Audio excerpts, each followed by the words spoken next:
नमस्कार दोस्तों, स्वागत है नई वीडियो में। दोस्तों आज की इस वीडियो में हम लोग मेजर 3 इकोनॉमिक्स यानी कि अर्थशास्त्र का लॉन्ग टाइप क्वेश्चन देखेंगे। लेकिन दोस्तों इससे पहले जो है मेजर 2 का ऑलरेडी करवा दिया गया है, तो आप पहले जाके वो देख लीजिएगा, डिस्क्रिप्शन में लिंक है, ठीक है। तब आप मेजर 3 का देखिएगा, क्योंकि आप लोग को दो मेजर सब्जेक्ट पढ़ना है। टोटल 100 मार्क्स के होते हैं, इसलिए आप इन दोनों सब्जेक्ट और साथ ही साथ माइनर को सबसे पहले कंप्लीट कर लीजिए। आप लोग का एग्जाम भी 12 से शुरू है। तो चलिए क्वेश्चन को शुरू करते हैं, इधर उधर का बात ना किए हुए। चलिए पहला क्वेश्चन हो जाता है हम लोग का कि राष्ट्रीय आय लेखांकन का क्या अर्थ है, इसके विभिन्न घटकों की व्याख्या कीजिए। तो ये आप लोग का पहला क्वेश्चन है दोस्तों। जितने भी क्वेश्चन है सब इंपॉर्टेंट है, ठीक है। दूसरा क्वेश्चन हो जाता है कि राष्ट्रीय आय का अर्थ अवधारणा सहित व्याख्या कीजिए। तो ये हम लोग का दूसरा क्वेश्चन है।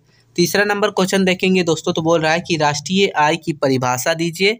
राष्ट्रीय आय को मापने की क्या विधियां हैं, मतलब राष्ट्रीय आय को किस तरह से मापा जाता है, मापन किया जाता है, तो ये चीज़, ठीक है।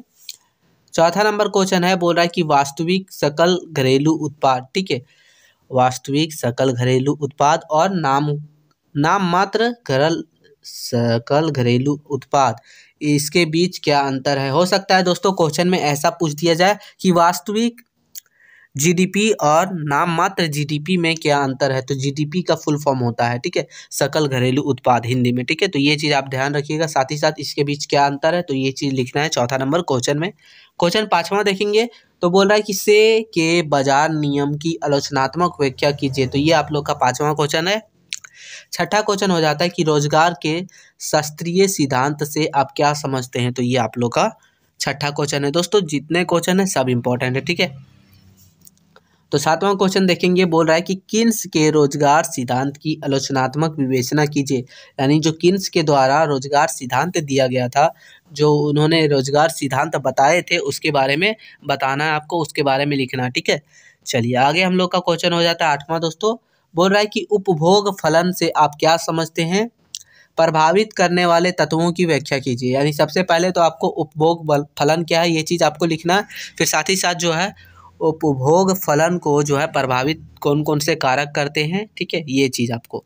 9वां नंबर क्वेश्चन है दोस्तों, बोल रहा है कि निवेश का अर्थ क्या है, निवेश के प्रकार और महत्व की विवेचना कीजिए। तो ये है, ठीक है। तो हम लोग का आगे क्वेश्चन हो जाता है क्वेश्चन 10वां। बोल रहा है कि प्रभावी मांग क्या है, इसका निर्धारण और इसके सिद्धांत की व्याख्या कीजिए।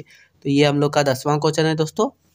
क्वेश्चन 11वां है, बोल रहा है कि व्यापार चक्र क्या है, इसकी प्रकृति, चरण और विशेषताएं बताइए। तो सबसे पहले व्यापार चक्र, प्रकृति, चरण और इसकी विशेषता लिख दीजिएगा, ठीक है। 12 नंबर क्वेश्चन है, बोल रहा है कि हार्ट्रे के व्यापार चक्र के मौद्रिक सिद्धांतों की व्याख्या कीजिए। तो ये हम लोग का 12 नंबर क्वेश्चन है, जो कि एक इम्पॉर्टेंट क्वेश्चन में से एक है, ठीक है। 13 नंबर क्वेश्चन है, बोल रहा है कि किन्स का व्यापार चक्र सिद्धांत की व्याख्या कीजिए। यानी किन्स के द्वारा जो है व्यापार चक्र सिद्धांत भी दिया गया था, तो उन्होंने जो है अपने सिद्धांत में क्या बताया था, ये चीज़ आपको लिखना है, आखिर क्या है वो सिद्धांत, ठीक है। तो ये 13 नंबर क्वेश्चन हो जाता है। क्वेश्चन नंबर 14 हो जाता है दोस्तों। बोल रहा है कि एक अर्थव्यवस्था में मुद्रा की भूमिका की विवेचना कीजिए। यानी कि मुद्रा यानी कि पैसे, ठीक है, उसका क्या भूमिका होती है अर्थव्यवस्था में, तो ये चीज़ आपको लिखना है।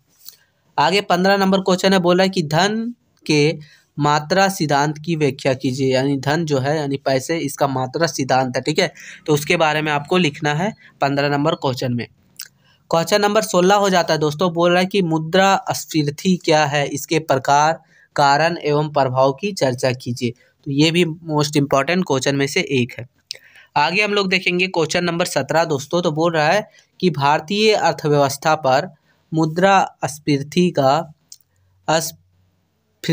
का प्रभाव की व्याख्या कीजिए। यानी कि भारतीय अर्थव्यवस्था पर जो है वो इसका क्या प्रभाव पड़ता है, उन चीज़ों को आपको लिखना है। ये हम लोग का 17 नंबर क्वेश्चन।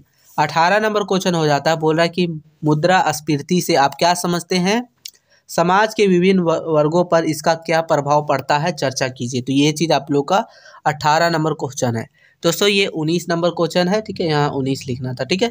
तो आप ये समझिए मुद्रास्फीति से आप क्या समझते हैं, समाज पर विभिन्न वर्गों पर इसके प्रभाव की चर्चा कीजिए। यानी कि ये दोनों जो है सेम प्रिंट हो गया, ठीक है, कोई दिक्कत ना। टोटल इसमें 18 क्वेश्चन है। दोस्तों वीडियो कैसा लगा आप कमेंट करके ज़रूर ही बताइएगा, और पहले आप मेजर 2 का ज़रूर कर लीजिएगा ताकि मेजर 3 का कीजिए तो अच्छा से समझ आ सके। दो जितने भी क्वेश्चन है आपके सिलेबस से लिया गया है, तो मोस्ट इम्पॉर्टेंट क्वेश्चन है, आप पूरा कर लीजिए। आपका 60 प्लस जो है, मतलब 60 जो है एग्जाम में पूछे जाते हैं लॉन्ग टाइप, सब इसी से आ जाएगा टोटल चारों क्वेश्चन। तो ये चीज़ आपको ध्यान रखना है, ठीक है। तो टेलीग्राम चैनल पर जाके इसका PDF डाउनलोड कर लीजिएगा, साथ ही साथ चैनल को सब्सक्राइब कर लीजिएगा ताकि जैसे ही कोई वीडियो अपलोड हो सबसे पहले आपको नोटिफिकेशन मिल सके और आपका तैयारी जो है वो अच्छे ढंग से हो सके। मिलते हैं नई वीडियो के साथ, तब तक के लिए जय हिंद साथियों।